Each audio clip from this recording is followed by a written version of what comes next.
again present the Colorado Rural Rental Housing Preservation Academy. Just want to go over what we're going to talk about today. First, I'm going to give a little bit of an overview of our preservation needs, our rental preservation needs here in Colorado, and why we feel it's so important to bring the Academy to our state.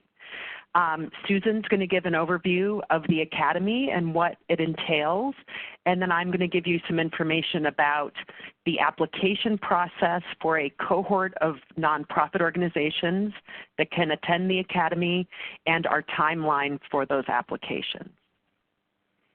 First, just a little bit of information about Enterprise. As many of you know, we are a national affordable housing and community development nonprofit. Our mission is to create opportunity for low and moderate income people through affordable housing in diverse, thriving communities, including rural communities. Enterprise really has a unique approach to our work. We are one of the only social enterprises in the country that is able to bring 3 catalysts for systems change to our work. First, we bring capital. We are a CDFI, a Community Development Finance Institute, as well as an investor in affordable housing. So we direct capital to housing development and solutions throughout the country. We also work on policy. Enterprise in Colorado is very involved in advocating for low-income communities at the state and local level. And we have a national policy team that works in Washington, D.C.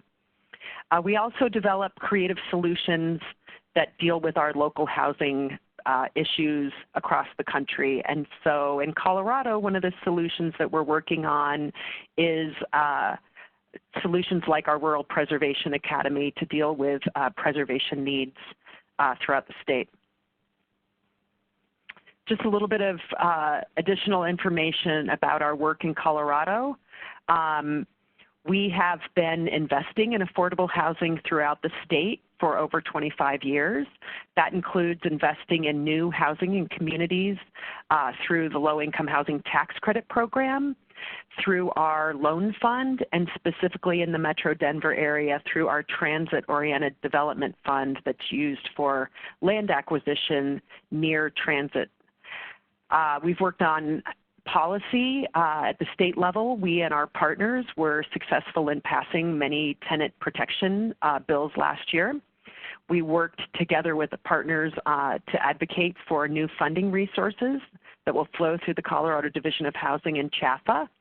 And this year we'll be digging in with partners on making connections between health and housing and using policy to do that. We are part of many creative solutions that serve the needs of Coloradoans, including a social impact bond that is serving the most chronically homeless population in the city of Denver. We are part of Denver Equitable Communities. That is a place-based project that we're working on through the Spark Initiative to serve various communities in the Metro Denver area. And then, of course, we're part of the Housing Preservation Network, which is how we are bringing this Preservation Academy to the state. I'm going to turn it over to Susan Anderson so that she can explain how the Enterprise Rural and Native American team works in Colorado and throughout the country. Great. Thank you, Jenny. Hi, everyone. This is Susan Anderson. I lead our Rural and Native American programs at Enterprise, and welcome you all to the webinar, and excited to be talking with you about our work at Enterprise and more specifically about the work that we're about to embark on over the next year in Colorado on preserving rural rental housing. Just to give you a little bit of an overview about the work that my team does, we have a national footprint serving rural communities and tribal communities across America. And the way that we work is by providing technical assistance, capacity building, and training resources such as the Rural Rental Housing Preservation Academy. And then we also do some grant making. We have an annual RFP process that we're actually just in the process of wrapping up.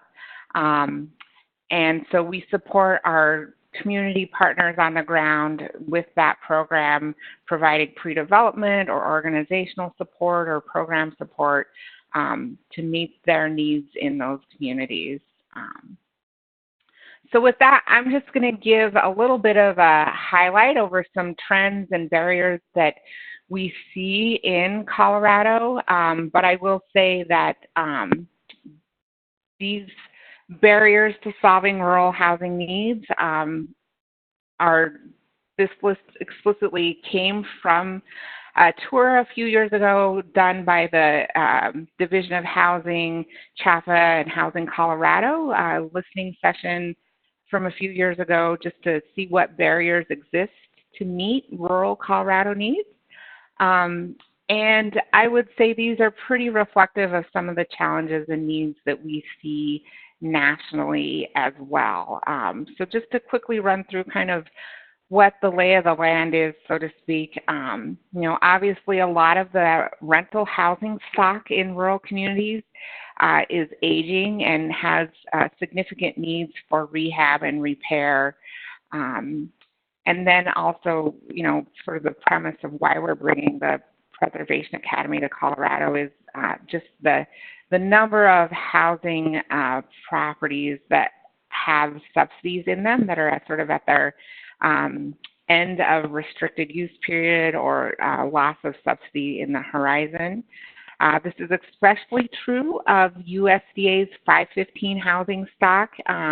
There's a great report that was put out by HAC last year called Rural Rental Housing for the 21st Century. If you get a chance, take a look at it, but I think it makes a great case for sort of looking at the waves of units that will be lost through the 515 program over the next several 10, 20, 30 years as mortgages begin to expire in that portfolio.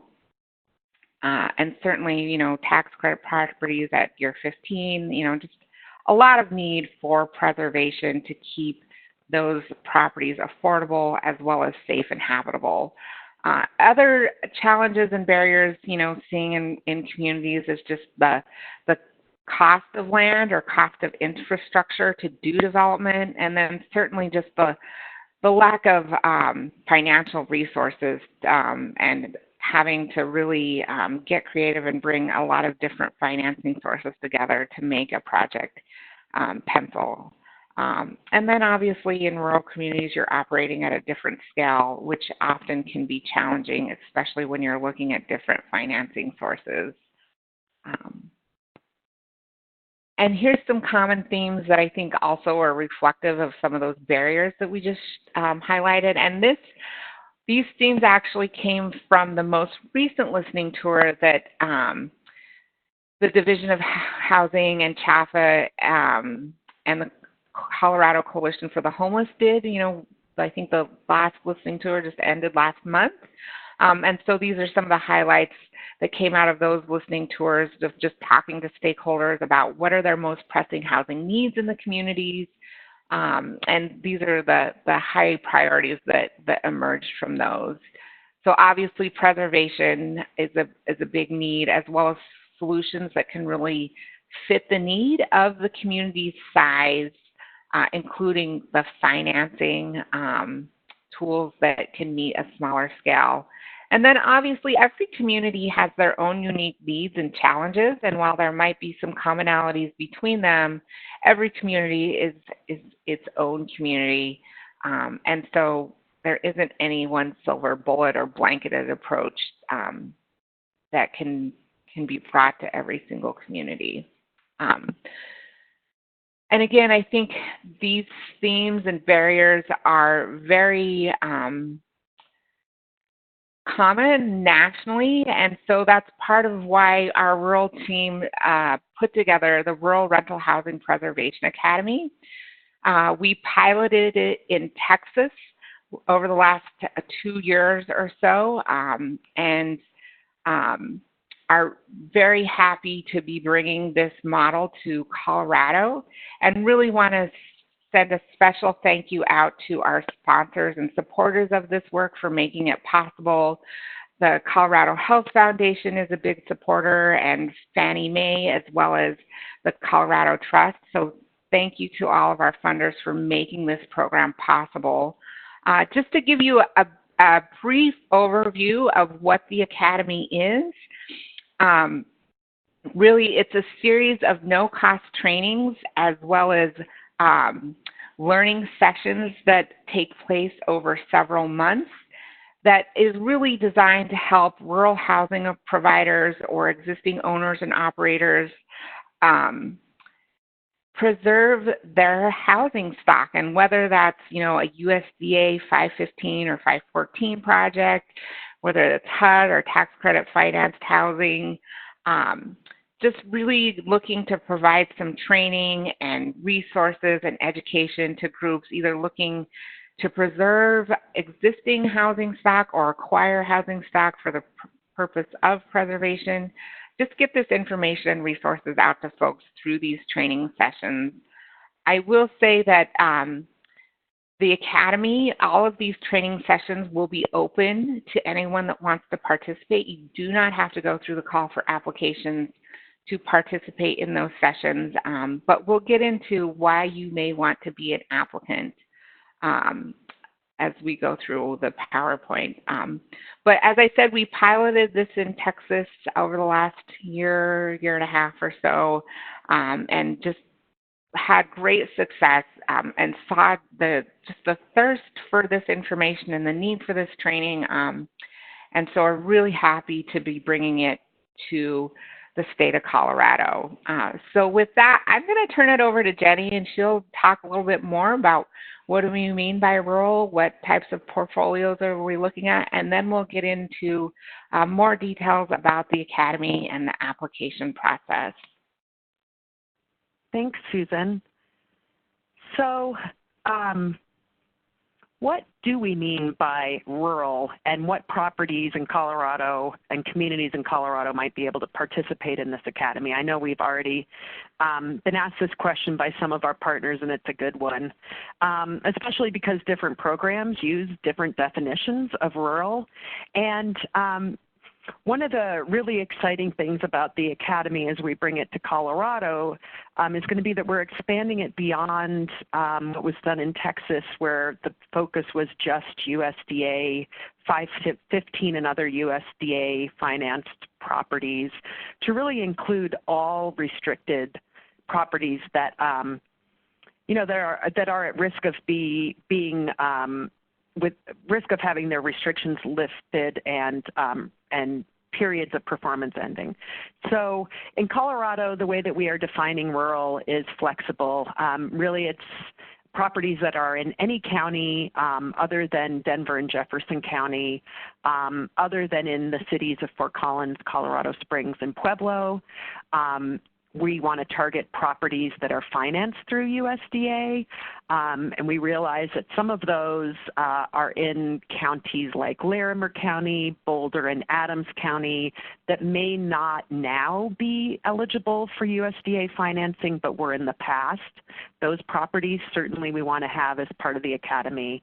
And for our HUD Section 4 technical assistance that Susan briefly mentioned and that we're going to go over in more detail in a minute, that technical assistance can be offered in communities that have a population of 50,000 people or less, and also for those working on USDA financed properties. So we're really opening up to most of Colorado. And if your organization happens to be in the metro area, but you work in rural Colorado or are interested in exploring working in rural Colorado, we'd like you to attend as well. I wanted to just show a little bit of information about our rural housing stock and give a little bit of background about the preservation network.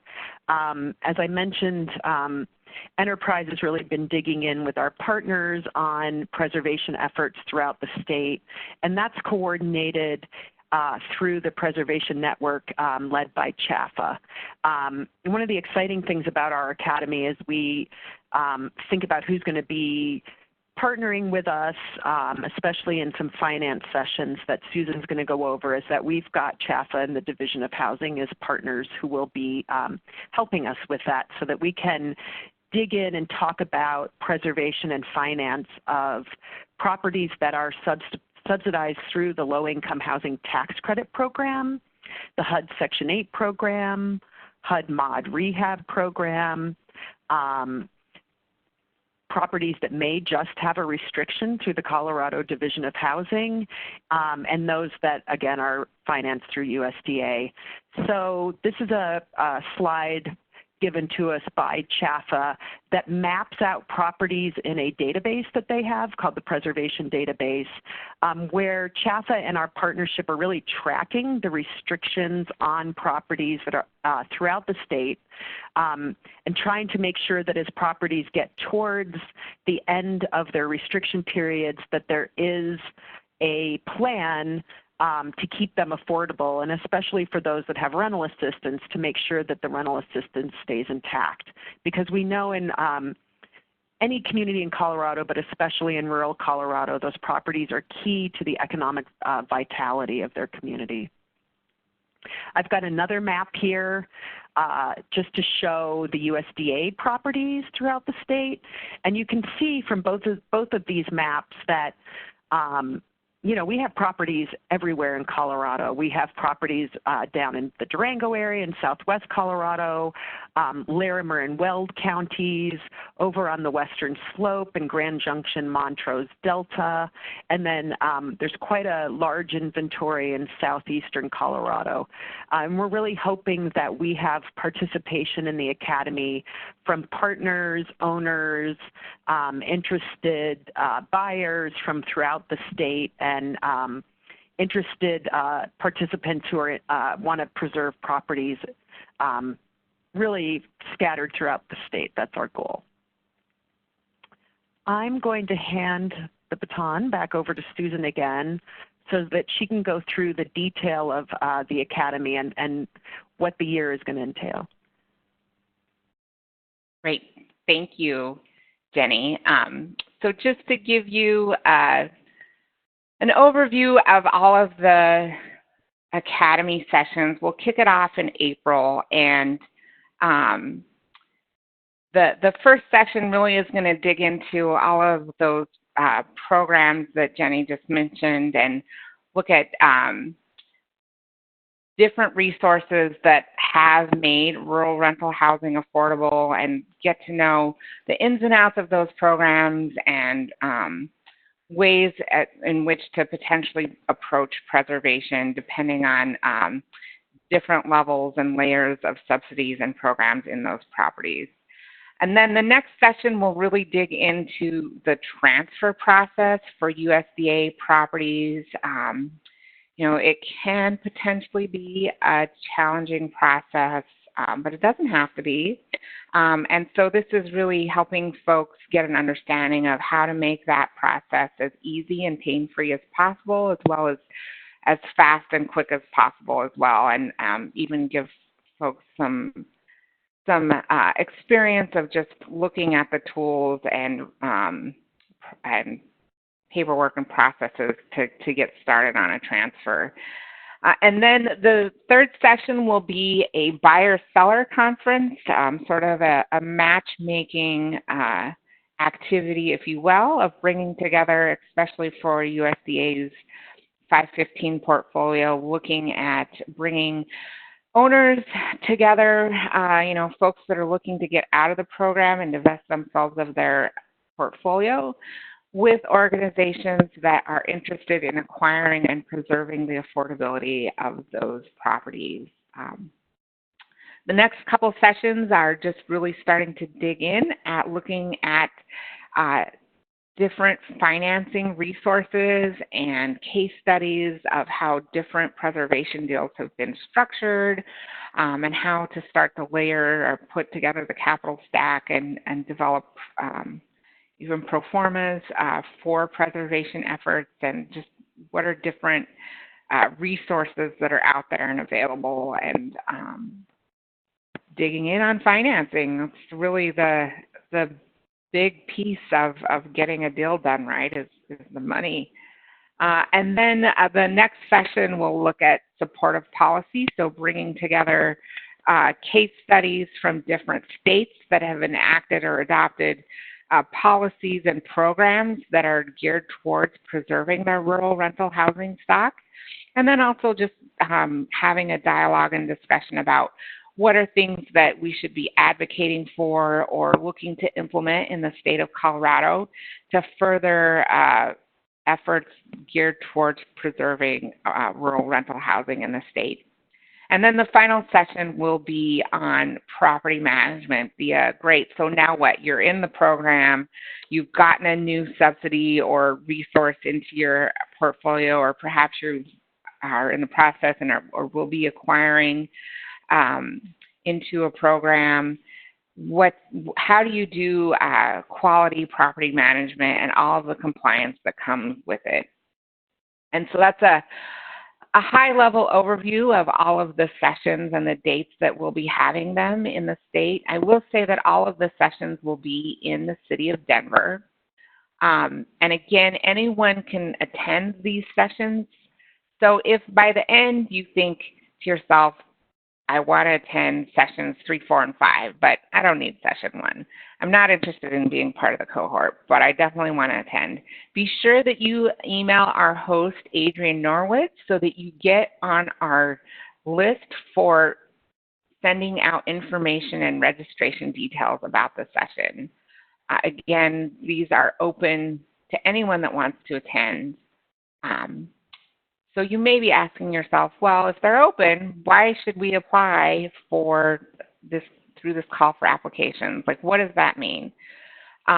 Well, we will select up to 12 organizations through the call for application process to be part of the cohort that goes through the Preservation Academy.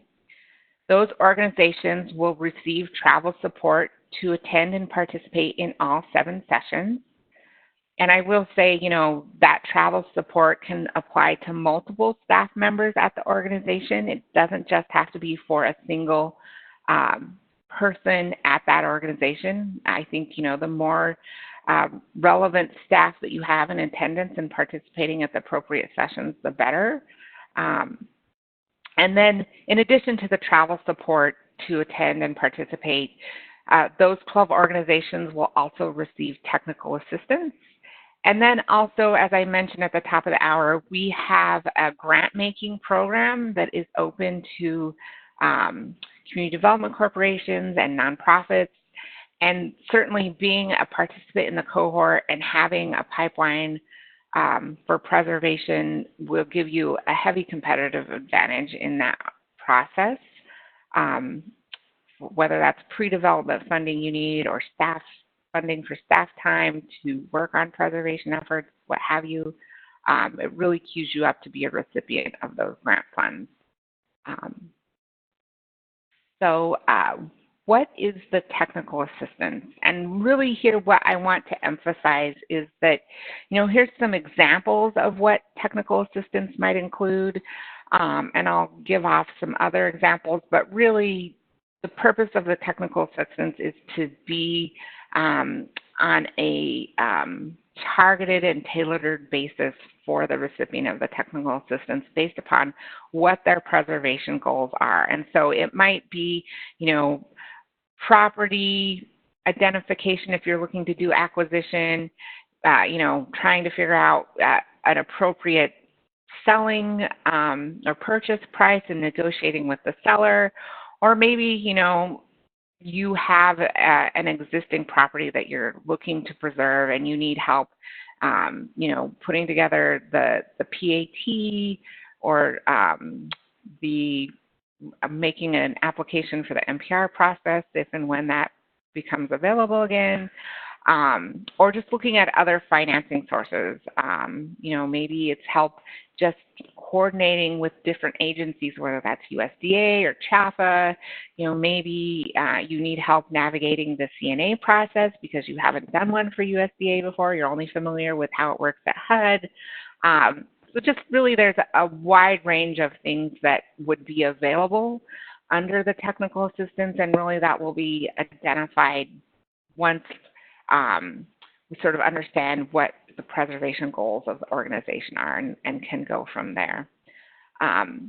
So I'm just going to quickly go through the timeline, and then I'll hand it over to Jenny to dig in on the actual application. So currently calls are out for that application right now for that cohort. They're due November 27th, and then we'll let folks know. We'll send out notifications before the end of the year. And then the first session will kick off in April of 2020. So with that, I'm going to hand it over to Jenny to walk you all through that application process. Thanks, Susan.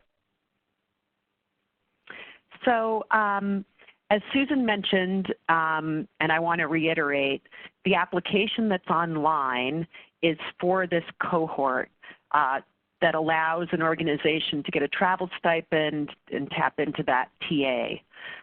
If you want to attend one or a few of the sessions and don't want to be part of the cohort or are a private developer, there isn't an application process. You can contact Adrian and get on the list so that when we are sending out notifications about each session, you can sign up for one or more of them.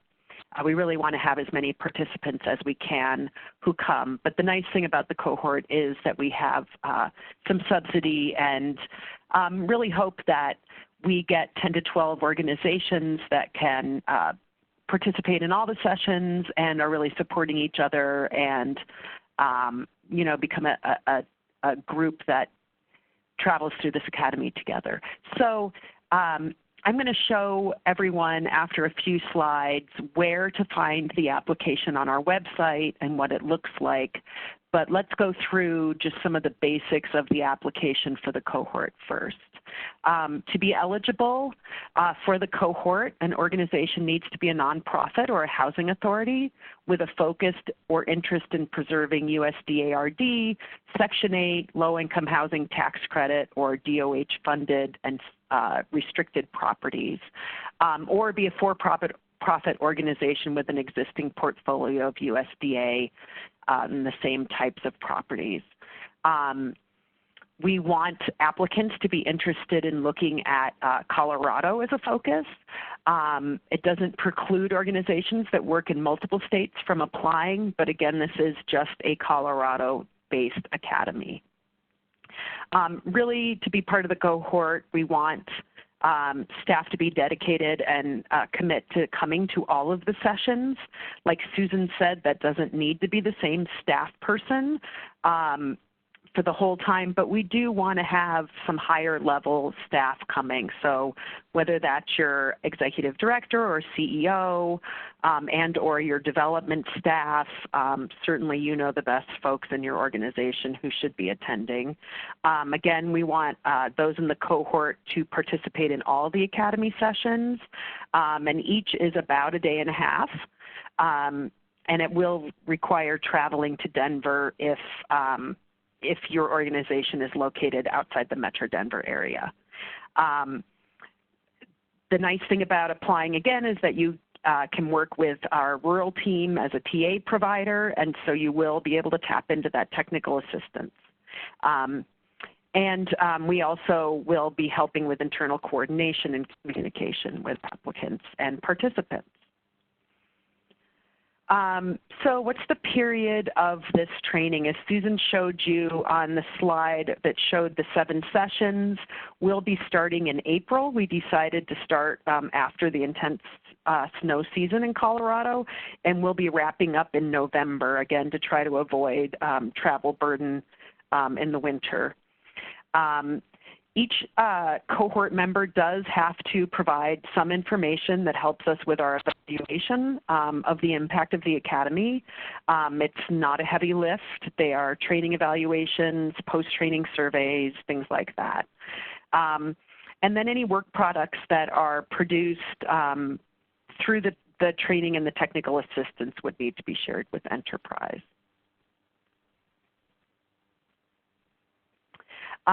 To apply for the cohort, we've tried to really make this a light lift.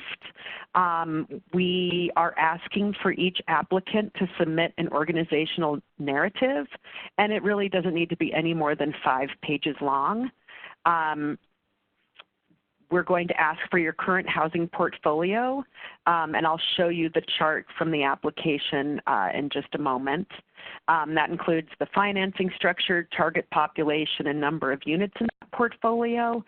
If your organization doesn't have a portfolio or your portfolio is small, certainly don't worry about that. Feel free to apply anyway, especially if you're an organization that's located in a rural community and you know that there are properties nearby that are going to be coming to the end of their restriction period and need to be preserved.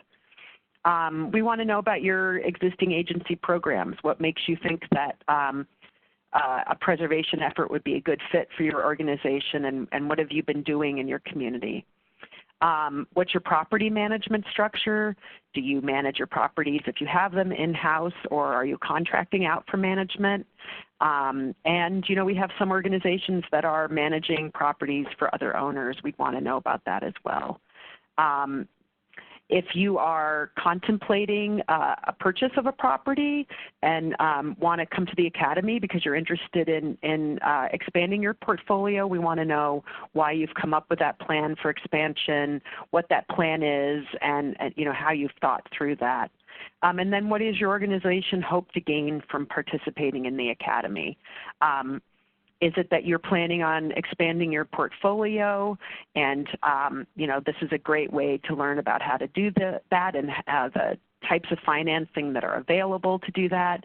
Do you perhaps want to preserve the properties that you already own? Are they in need of rehabilitation or upgrades, and it's confusing getting through the process for refinancing properties? We want to know about those issues.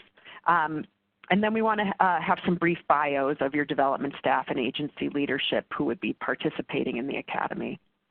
We also want to make sure that your organization really does have the capacity and the staff time to participate and really dig in with us on preservation efforts. So that's a broad overview.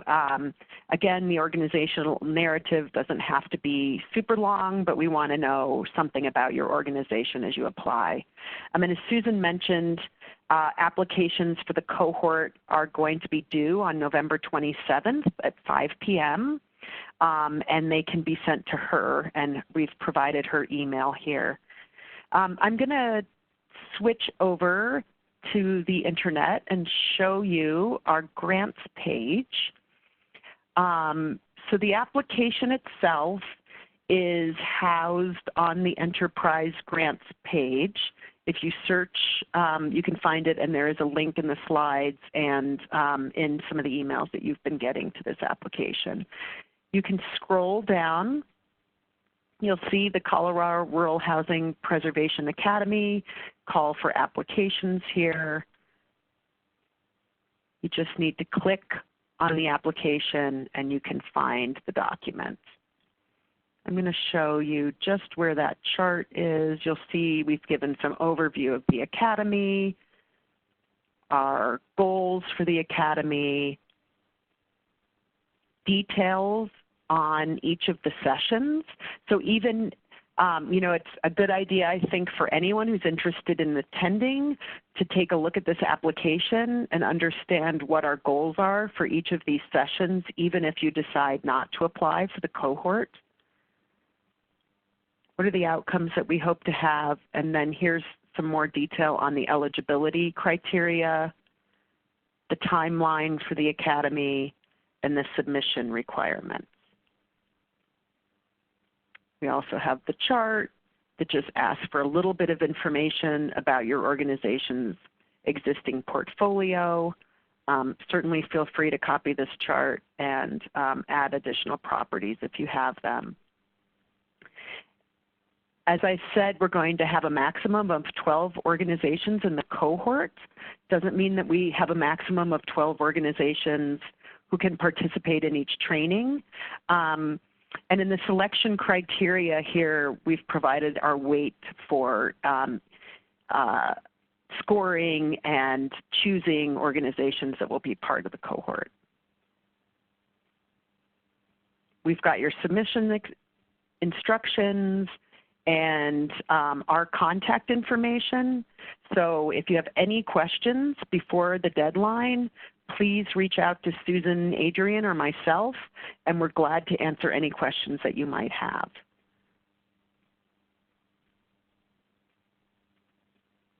With that, I think we want to open it up for any questions that participants have so that we can answer any questions you might have right now. Adrian? Yes, thank you to you and Susan. So now I have opened the lines for questions, but first I have about 3 in the Q&A box that I want to go ahead and get out the way. Someone asked, what is a TOD? Oh, right. Sorry about that. That is housing lingo. TOD is transit-oriented development. So the definition right now for that loan fund is that we can lend money for land acquisition if the parcel is within a half mile of a light rail station or a quarter mile of a high-frequency bus route. All right. Thank you. Which doesn't have rural areas at all. Our second question is, do you know where the sessions will be held? Yes, so all of the sessions will be in the Denver metro area. Yeah. Our third question here in the Q&A box is, if our portfolio would not fit in the table in the application and we have a separate REO schedule which shows the same information, can we submit the REO schedule as an attachment to the application? There's definitely other people on here. They're just not letting us know who they are. Should I repeat that question? That's okay, I would think, right? Yeah. Yeah. You know, no need to reinvent the wheel or produce extra paperwork. So feel free to use that in lieu of the chart that's in the application. All right, we have 2 more questions. Will a small staff keep an organization from being picked as a cohort member? No, absolutely not. I think we're really looking to build the capacity of organizations, and I think smaller organizations really have an important role to play in preserving Colorado's rural rental housing.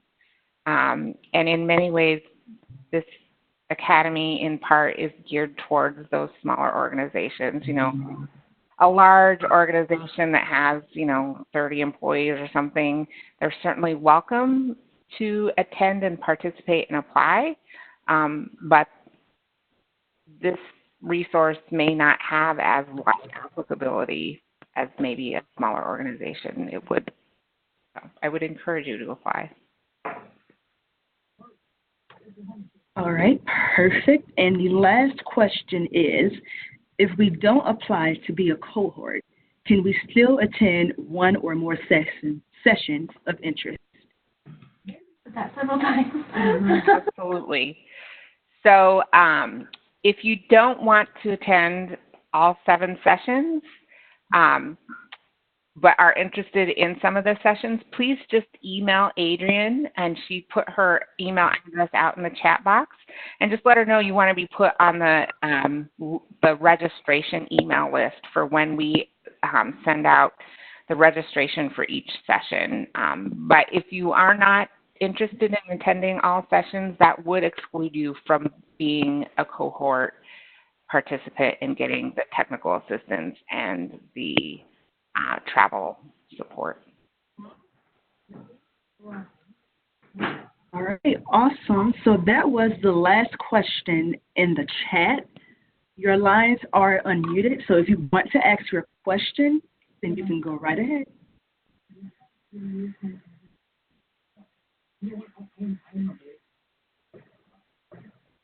Hello, this is Steve. I don't know if you can hear me. Hi, Yes. Steve. Yeah, great. So I guess I typed my question in the Q&A instead of the chat. Will we also be exploring NOAA properties, naturally occurring affordable housing units? No. Well, I will say currently the way that we have set up the academy, that is not part of the structure and the curriculum. However, I appreciate you highlighting that. I know that that's an emerging need and concern. And so, we may put some thought into, is there a panel or a piece of the academy that we can layer in to take that into consideration and provide some information around. But no, that won't be explicitly one of the sessions just dedicated to NOAA. I don't know, Jenny, any other thoughts that you want to add to that? Yeah, I would just reiterate that it's definitely a topic that the Preservation Network's been talking about, and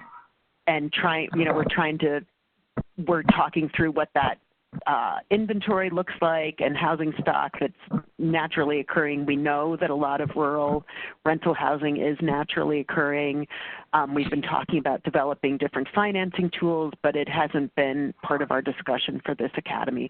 But I like Susan's idea of, I think it would be interesting if there was a naturally occurring property that you wanted to restrict with one of these resources. That might be something that we could think about talking about in one of the sessions.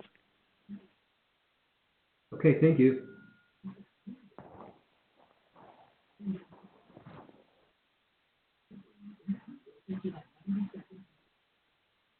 Any other questions? Hello, this is Jody. Can you hear me? Yes. Hi, Jody. Okay. So my question is whether or not there is a database that we are able to access to find out where these various properties are, to know what is actually in our area? So the CHAFA does have a database of restricted properties. Okay. It is not public, but we can certainly, I think if you're interested in applying, we can look at, what properties are in your community. Okay. And the USDA does have a map. Susan, is that right, on their website? Yeah, current... so the map that you shared is USDA's map from their website. And I will say, some of this data is a little bit trickier to track down, which is part of why the technical assistance that's offered is helping organizations source and find potential properties for preservation. And then I think, through that TA and through Enterprise and having, we'll have access to some of that data that can't be shared more publicly. And so through the technical assistance can help do some of that heavier legwork of digging in and looking at the data we have access to and helping source properties within your footprint. Okay. So Thank Jody, you. if you want to reach out to me before, if you're trying to decide whether to apply for the cohort or not, and let me know what geography your organization serves, then we can communicate before then. That's perfect. Thank you.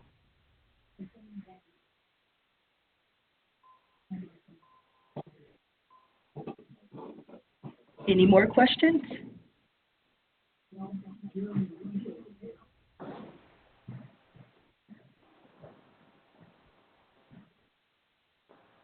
It's 1:47. We have room for more questions. I guess we're just that good. Got all the information out there? Got all the questions answered?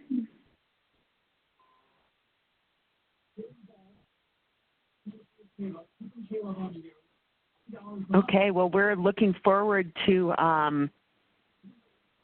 having many of our rural-based Colorado nonprofit organizations join our cohort and having a large group of participants in the academy. Certainly, if any of you have questions as you look at the application or as you think through the material that we presented today in the webinar, please feel free to reach out to us and follow up and ask any questions that you may have. We're really encouraging participation, as I said, from around the state. It's a great resource that we can bring to Colorado. We're excited that our funders have provided the subsidies that they have so that people can attend for free. And we're really looking forward to working with you all starting in 2020. Echo. Any last questions? All right. Well, I echo Jenny's comments. Thank you all for your attendance and participation today. Looking forward to getting your applications and working with you in 2020. And don't hesitate to reach out if a question pops up or there's further information that we can provide. Thank you. All right. Thanks, everyone. Thank you. Bye-bye. Goodbye. Thanks.